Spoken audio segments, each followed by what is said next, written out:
Retour sur Alsace 20, nous sommes avec le président des dernières nouvelles d'Alsace, Gérard Lignac. J'ai regardé un petit peu votre parcours, monsieur Lignac. Sciences Po, diplômé de Harvard. Le voyage, les autres cultures vous permettent ou vous ont permis d'avoir une vision beaucoup plus élargie aujourd'hui sur l'économie mondiale? Écoutez, oui, ajoutez à ça que l'économie a toujours été un de mes dadas, si j'ose dire, et j'ai à peu près tout lu depuis que j'ai, disons, une vingtaine d'années. Donc c'est une prédisposition personnelle et en outre, je m'intéresse beaucoup à essayer de comprendre les gens quand je vais dans un pays.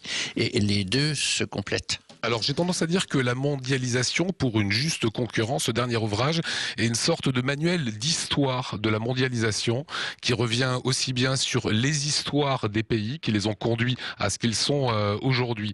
Aujourd'hui, lorsqu'on voit que notre vieille Europe est en crise, que des pays comme la Grèce vivent un marasme économique, est-ce qu'on peut être inquiet pour notre France? Très sincèrement, oui. Je pense que nous vivons une profonde mutation. Il faut s'habituer à changer d'optique. Et c'est urgent parce que les choses avancent très vite, comme vous venez de le dire. Et ce qui nous menace peut être assez grave. Si vous voulez, nous sommes heureux que des pays comme les Indes, la Chine se développent. C'est très bien. Mais il ne faudrait pas que ça se fasse à notre détriment. Lorsque la Chine s'éveillera, ça a moins de 50 ans finalement. Aujourd'hui, elle s'est clairement éveillée, la Chine. Elle propose une main-d'œuvre qui est tellement basse par rapport à notre main-d'œuvre ici en Europe. Comment est-ce qu'on peut aujourd'hui réguler tout ce marché? Comment est-ce qu'on peut faire? Vous avez tout à fait posé le problème dans les termes où il se pose.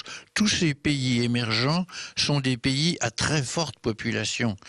Aujourd'hui, comme vous savez, vous avez 75% des chaussures du monde qui sont produites dans la seule Chine. Vous avez 60% des appareils photographiques, vous avez 60% des téléphones, et même dans des choses nouvelles comme le polysilicone, qui est la matière, comme vous savez, qui sert à capter l'énergie solaire pour en faire de l'électricité, vous en avez 50% qui est produit en Chine. Vous voyez, donc tout ça, est bon, c'est très bien, d'une certaine façon, on se réjouit, mais il ne faut pas que ça se fasse à notre détriment. S'imaginer que l'Europe va garder, comme on le dit très souvent, va innover, non, c'est prolonger une situation passée qui n'existe plus. Les pays, dans ces pays émergents, on fait de la recherche pour le quart ou le cinquième du coût de chez nous. Mais on fait de la recherche. Alors pour utiliser un mot très à la mode, la régulation, comment est-ce qu'on peut réguler tout cela? Autrement dit, quelles sont les règles qu'on peut fixer? Alors, si vous voulez, c'est un problème de contrôle du commerce mondial par le moyen de droits de douane. Et si vous voulez, on dit, mais alors vous êtes protectionniste? Non, je ne suis pas protectionniste. Je suis compensateur. Je vais faire deux analogies. L'une, c'est l'entrée de l'Espagne dans le marché commun il y a une trentaine d'années ou une quarantaine d'années. Ça a pris 15 ans, avec des droits de douane qui se sont diminués progressivement. Et ça s'est bien passé. Pourquoi aujourd'hui veut-on qu'il n'y ait plus de droits de douane du tout? Alors je vais prendre une autre comparaison, c'est la comparaison avec les sports. Je suis assez sportif. Vous ne faites pas boxer un poids lourd contre un poids léger, parce que le poids léger n'a aucune chance. En golf, vous donnez des handicaps. Dans les courses de chevaux, quand le jockey est trop léger, vous mettez du plomb dans la selle. Donc il faudrait, je pense, mettre du plomb dans certaines importations, de façon à ce que chacun garde sa chance concurrentielle. Donc je suis concurrentialiste, mais il faudrait pendant un temps, disons les 20 ans qui viennent. Pourquoi les 20 ans qui viennent?